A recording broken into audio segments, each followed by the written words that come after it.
Vous écoutez Éveil des élites, le podcast officiel inspiré des enseignements du ministère des élites pour Christ. Un espace consacré à la révélation de Jésus-Christ de Nazareth et à l'action du Saint-Esprit dans notre génération. Disposez votre cœur, car une nouvelle dimension spirituelle commence maintenant.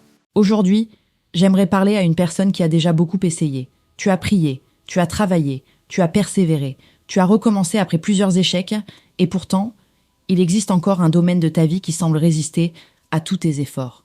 Peut-être ton âme cherche-t-elle une paix véritable. Peut-être luttes-tu encore avec le péché, la culpabilité ou la peur de l'éternité.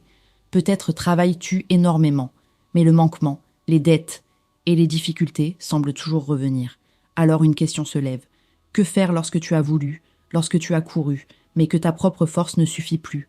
Aujourd'hui, nous allons découvrir une vérité capable de transformer une destinée. Ce que tes efforts n'ont pas pu changer, la miséricorde de Dieu peut le transformer. Et pour nous conduire dans cette révélation profonde, nous recevons le berger Théophile F. Amougou. Merci, sœur Sarah. Que la grâce de Jésus-Christ de Nazareth soit communiquée à chaque personne qui nous écoute. Cette parole s'adresse à celui qui est fatigué de lutter sans comprendre.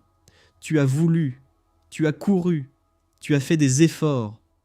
Mais malgré tout cela, certaines situations semblent être restées au même endroit. Et Romains, chapitre 9, du verset 15 au verset 16, nous révèle une vérité profonde. Dieu déclare « Je ferai miséricorde à qui je fais miséricorde, et j'aurai compassion de qui j'ai compassion. » Ainsi donc, cela ne dépend ni de celui qui veut, ni de celui qui court, mais de Dieu qui fait miséricorde. Écoute-moi attentivement. La Bible ne dit pas que tu ne dois plus vouloir. Elle ne dit pas que tu ne dois plus travailler. Elle ne dit pas que tu ne dois plus persévérer. Mais elle nous montre que la volonté humaine a une limite. Les efforts humains ont une limite. Il existe des portes que ta force seule ne peut pas ouvrir. Il existe des blessures que ton intelligence seule ne peut pas guérir. Il existe des captivités que ta discipline seule ne peut pas briser. Et il existe un salut que personne ne peut mériter par ses propres œuvres. C'est là que la miséricorde de Dieu intervient.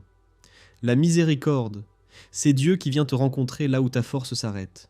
C'est Dieu qui ne te traite pas seulement selon ce que tu mérites, mais selon l'immensité de son amour. C'est Dieu qui regarde une vie brisée et qui déclare « Cette histoire ne se terminera pas ainsi. » Peut-être que tu te demandes encore « Seigneur, jusqu'à quand? Jusqu'à quand vais-je lutter avec ce péché? Jusqu'à quand vais-je vivre dans cette culpabilité? Jusqu'à quand les dettes, le manquement et les mêmes difficultés reviendront-ils dans ma vie? » Je veux te dire aujourd'hui, ne confonds pas le silence de Dieu avec l'absence de sa miséricorde. Même lorsque tu ne vois pas encore l'issue, sa miséricorde peut toucher la racine de ce que tes efforts n'ont fait qu'effleurer. Et je prophétise en esprit et en vérité que l'immense et abondante miséricorde de Dieu te visite précisément dans le domaine où tu en as le plus besoin. Au nom de Jésus-Christ de Nazareth. Amen, berger. Ce que vous venez de dire est profond, parce que certaines personnes pensent encore qu'elles doivent devenir parfaites avant de pouvoir s'approcher de Dieu. Elles essaient de changer seules, elles luttent seules, elles cachent leur chute. Et lorsqu'elles échouent encore, elles pensent que Dieu ne voudra plus jamais d'elles. Mais d'autres utilisent aussi la miséricorde comme une excuse pour continuer à vivre loin de Dieu. Alors, berger, qu'est-ce que la véritable miséricorde produit dans une âme? Et comment conduit-elle une personne vers un salut authentique en Jésus-Christ de Nazareth? Sœur Sarah, la véritable miséricorde ne cache pas le péché. Elle ne l'excuse pas. Elle vient chercher l'homme dans son égarement pour le conduire à la repentance, au pardon et à une vie nouvelle en Jésus-Christ de Nazareth. Le salut authentique ne consiste pas seulement à changer de religion. Ce n'est pas seulement fréquenter une église, ce n'est pas apprendre un langage chrétien, ce n'est pas donner l'impression que tout va bien. Être sauvé, c'est quitter un état pour entrer dans un autre. C'est passer des ténèbres à la lumière, de l'esclavage du péché à la liberté, de la condamnation à la paix avec Dieu, et personne ne peut accomplir cela par ses propres efforts.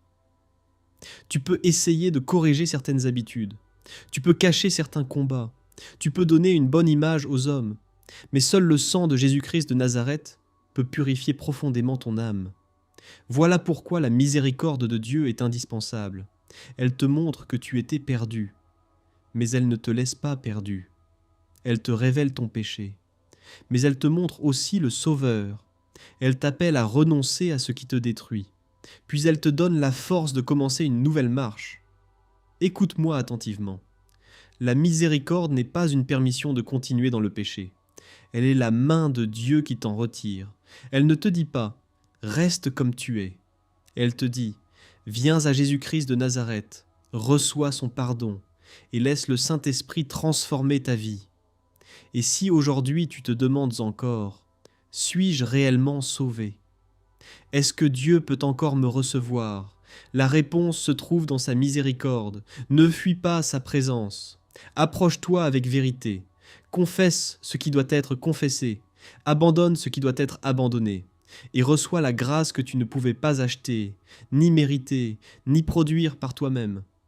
Je prophétise en esprit et en vérité que la miséricorde de Dieu visite ton âme, qu'elle t'arrache à la culpabilité, qu'elle brise l'esclavage du péché et qu'elle établisse en toi la paix du salut authentique. Au nom de Jésus-Christ de Nazareth.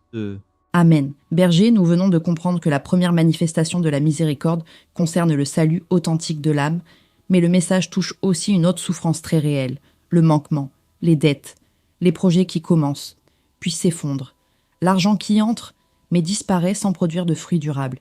Certaines personnes travaillent beaucoup, mais elles ont l'impression de tourner constamment en rond. Alors, comment la miséricorde de Dieu délivre-t-elle une personne de la pauvreté, sans l'encourager à devenir passive ou à attendre un miracle, sans changer sa manière de penser et d'agir? Sœur Sarah, la miséricorde de Dieu ne rend jamais une personne passive. Elle ne lui demande pas de croiser les bras en attendant que tout change sans elle. Lorsque Dieu fait miséricorde, il ne transforme pas seulement ce que la personne possède, il transforme aussi sa manière de penser, de décider, de travailler et d'administrer ce qu'elle reçoit. La pauvreté peut devenir un véritable cycle. Une personne travaille, mais elle ne parvient jamais à conserver le fruit de son travail. Elle commence plusieurs projets, mais elle abandonne constamment. Elle reçoit une ressource, mais une mauvaise décision vient tout disperser. Elle vit dans les dettes, puis elle s'endette encore pour donner l'impression que tout va bien. Elle désire sortir du manquement, mais elle recherche parfois des raccourcis qui l'enfoncent davantage. Voilà pourquoi la miséricorde de Dieu doit toucher plus profondément que le portefeuille. Elle doit atteindre la mentalité. Elle doit guérir la peur. Elle doit briser la honte. Elle doit délivrer de l'impulsivité, du désordre, du gaspillage, de la cupidité et de la recherche d'un enrichissement instantané. Écoute-moi attentivement. La miséricorde de Dieu peut te donner une opportunité, mais elle veut aussi te donner la sagesse pour la reconnaître. Elle peut mettre une ressource entre tes mains, mais elle veut te donner la discipline pour ne pas la disperser. Elle peut t'ouvrir une porte professionnelle, mais elle veut également produire en toi la fidélité, la compétence, l'intégrité et la persévérance nécessaires pour demeurer dans cette porte. Cela ne dépend pas seulement de celui qui veut, ni de celui qui court. Mais lorsque Dieu te fait miséricorde, il donne un nouveau sens à ta volonté et une nouvelle direction à ta course. Tu ne cours plus dans tous les sens. Tu ne commences plus tout pour ne rien terminer. Tu ne dépenses plus pour impressionner les hommes. Tu apprends à bâtir, à planifier, à épargner, à investir avec sagesse, à développer ce que Dieu a placé entre tes mains et à devenir une source de bénédiction pour les autres. Je veux parler à une personne qui travaille énormément, mais qui ne voit aucun fruit durable. Que la miséricorde de Dieu visite la racine de ce manquement. Que toute mentalité qui t'enfermait dans la fatalité perde son autorité. Que Dieu te donne des idées justes, des relations justes, des opportunités justes et la sagesse nécessaire pour ne plus détruire ce qu'il te confie.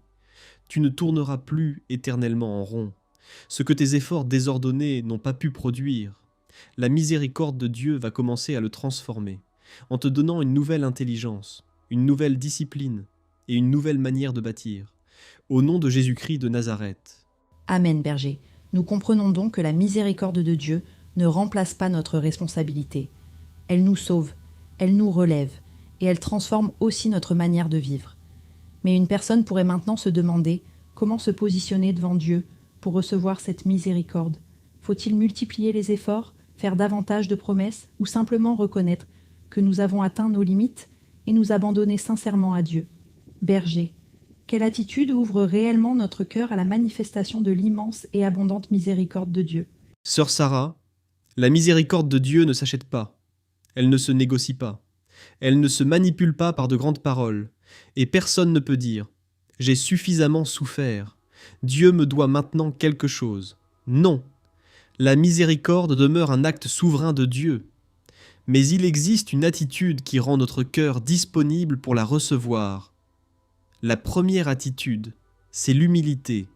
Tu dois reconnaître que tu ne peux pas tout résoudre par toi-même, tant que l'homme pense que sa force lui suffit. Il ne comprend pas encore la profondeur de la miséricorde, mais lorsqu'il dit « Seigneur, j'ai besoin de toi », alors son cœur cesse de résister. La deuxième attitude, c'est la vérité. Tu ne peux pas réclamer la miséricorde, tout en protégeant volontairement ce que Dieu te demande d'abandonner. Si tu as péché, reconnais-le. Si tu as pris de mauvaises décisions, cesse de les justifier. Si tu as mal administré ce que Dieu t'avait confié, accepte d'apprendre. La miséricorde ne vient pas soutenir le mensonge, elle vient restaurer celui qui marche dans la lumière. La troisième attitude, c'est la foi. La foi qui croit que le sang de Jésus-Christ de Nazareth est plus puissant que ton passé. La foi qui croit que Dieu peut encore relever une vie brisée. La foi qui refuse de faire de l'échec une identité permanente. Et la quatrième attitude, c'est l'obéissance. Lorsque Dieu te montre un chemin, marche. Lorsqu'il te demande de pardonner, pardonne. Lorsqu'il te demande de renoncer à une habitude, renonce. Lorsqu'il te donne une instruction pour ton travail, tes finances, ta famille ou ta vie spirituelle, ne remets pas constamment cette instruction à demain. Écoute-moi attentivement. Tu ne peux pas mériter la miséricorde, mais tu peux refuser de lui résister. Tu peux ouvrir ton cœur, tu peux te repentir, tu peux croire, et tu peux répondre à Dieu par l'obéissance. Alors cesse de venir devant Dieu en présentant uniquement tes efforts. Présente-lui aussi ta faiblesse. Dis-lui, Seigneur, j'ai voulu, j'ai couru, j'ai essayé. Mais aujourd'hui, je reconnais que j'ai besoin de ta miséricorde, et je prophétise en esprit et en vérité, que là où tes capacités ont atteint leurs limites, la miséricorde de Dieu commence une œuvre nouvelle. Elle restaure ton âme, elle redresse ta marche, elle renouvelle ton intelligence, et elle te donne la force d'obéir à ce que Dieu te montrera, au nom de Jésus-Christ de Nazareth. Amen, berger. Aujourd'hui, nous comprenons que la miséricorde de Dieu intervient là où nos forces atteignent leurs limites. Elle sauve l'âme, elle restaure la vie, elle brise les cycles de manquement, et elle nous donne une nouvelle manière de marcher. Berger, conduisez-nous maintenant dans une invocation profonde, afin que chaque personne puisse réclamer la miséricorde de Dieu, pour son âme, pour sa famille, pour ses projets et pour les domaines de sa vie que ses propres efforts n'ont pas réussi à transformer. Là où tu es, ouvre ton cœur devant Dieu. Répète après moi cette invocation. Saint-Esprit, je te dis merci. Merci pour l'immense et l'abondante miséricorde de Dieu. Seigneur Jésus-Christ de Nazareth, je reconnais que j'ai besoin de toi. J'ai voulu, j'ai couru, j'ai fait des efforts, mais aujourd'hui, je reconnais les limites de ma propre force. Père éternel, fais-moi miséricorde, que ta miséricorde visite mon esprit, que ta miséricorde visite mon âme, que ta miséricorde visite mon corps, que ta miséricorde visite mon être entier. Seigneur Jésus-Christ de Nazareth, je confesse que tu es mon sauveur. Tu as versé ton sang pour moi, tu es mort pour mes péchés, et tu es ressuscité pour ma justification. Aujourd'hui, je renonce au péché, je renonce à la condamnation, je renonce à toute vie éloignée de Dieu. Par ta miséricorde, arrache mon âme aux ténèbres, conduis-moi dans ta lumière, purifie mon cœur, restaure ma communion avec Dieu et établis-moi dans le salut authentique. Je reçois ton pardon, je reçois ta paix, je reçois une vie nouvelle, au nom de Jésus-Christ de Nazareth. Père éternel, que ta miséricorde visite aussi mes finances, qu'elle visite mon travail, qu'elle visite mes projets, qu'elle visite ma famille, qu'elle visite tout ce que tu as placé entre mes mains. Je renonce à la mentalité de pauvreté, je renonce au désordre, je renonce au gaspillage, Je renonce aux décisions impulsives. Je renonce aux raccourcis trompeurs. Je renonce à tout cycle de dette, de manquement et de recommencement sans résultat. Par ta miséricorde, renouvelle mon intelligence. Donne-moi la sagesse pour bâtir, la discipline pour administrer, le discernement pour reconnaître les bonnes opportunités, la fidélité pour persévérer et l'intégrité pour conserver ta bénédiction. Que tout ce qui dispersait mes ressources perde son autorité.